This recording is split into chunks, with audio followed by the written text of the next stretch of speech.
好，大家你好，今日同大家講講 3M 淨水系統。咁我哋就用一隻新嘅濾芯去講一講啦。呢隻我哋簡稱叫做 3M Max。咁佢嘅型號比較長嘅，咁我等陣先再講啦。咁今日講就係你廚房個龍頭，如果一啲朋友唔想話加個淨水龍頭落去，點做呢？呢隻亦都可以做得到，直接可以駁落去個現有嘅龍頭嗰度。咁我哋睇一睇呢個熱水，基本上我哋就閂咗水掣，呢個冷水閂咗水掣。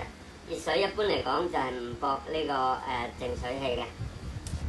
咁我哋就首先喺呢度攞水，確實咗冇水嘅話，就喺呢度攞水。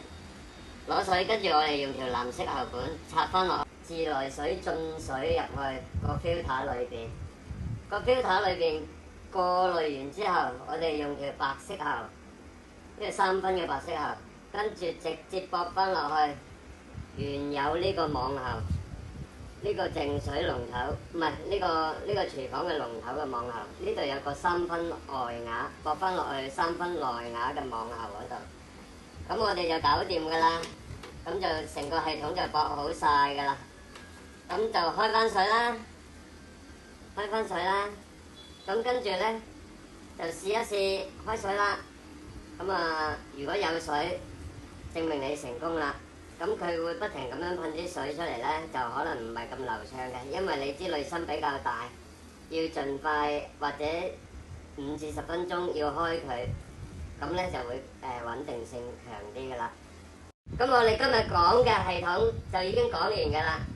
咁我哋就詳細解釋呢個濾芯頭。